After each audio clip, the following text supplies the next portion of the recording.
மத்திய அரசு அமல்படுத்தியுள்ள 3 குற்றவியல் சட்டங்களை திரும்பப் பெற வலியுறுத்தி உயர்நீதிமன்ற மதுரை கிளை வழக்கறிஞர்கள் ஒருநாள் நீதிமன்ற புறக்கணிப்பு போராட்டத்தை முன்னெடுத்திருக்கிறார்கள். விவரங்களுடன் செய்தியாளர் கருணாகரன் இணைந்திருக்கிறார்.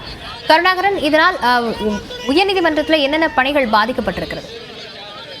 லாவண்யா, உயர்நீதிமன்ற மதுரை கிளை வழக்கறிஞர்கள் சங்கம் சார்பில் இன்று நீதிமன்ற புறக்கணிப்பு போராட்டம் நடைபெறுகிறது. காரணம் என்னவென்றால், புதிதாக அமல்படுத்தப்பட்ட அந்த 3 குற்றவியல் சட்டங்களை திரும்ப பெற வலியுறுத்தியும் அதில் உள்ள தலைப்புகளின் பெயரை மாற்ற கோரியும் ஆங்கிலத்திலே பெயர் வைக்க கோரியும் இந்த நேற்று ஆர்ப்பாட்டம் நடத்தின. இன்று நீதிமன்ற புறக்கணிப்பு பணியில் ஈடுபட முடிவு செய்து புறக்கணிப்பு ஈடுபட்டு வருகின்றனர்.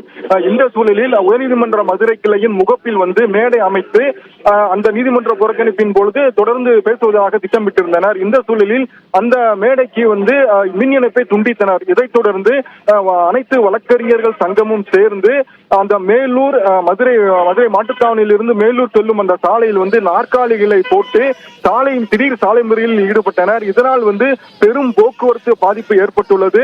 மேலும் தொடர்ந்து வழக்கறிஞர்கள் தாங்கள் அறவழியில் அந்த போராடி கொண்டிருக்கும் பொழுது எதற்கு மின் இணைப்பை துண்டித்தீர்கள் என்று கேள்வி எழுப்பி அந்த அனைத்து ஆண் வழக்கறிஞர்கள் பெண் வழக்கில் அனைவரும் இணைந்து அந்த சாலையில் நாற்காலிகளை போட்டு தொடர்ந்து கோஷங்களை எழுப்பி புதிய சட்டத்தை திரும்ப பெற வலியுறுத்தி அந்த சாலை மறியல் போராட்டத்தில் முன்னெடுத்து வருகின்றனர். மேலும் 10 நிமிடங்களுக்கு மேலாக இந்த சாலை மறியல் ஈடுபட்டு தொடர்வதால் பெருமளவு போக்குவரத்து பாதிப்பு ஏற்பட்டுள்ளது. லாவண்யா, விவரங்களுக்கு நன்றி கருணாகரன்.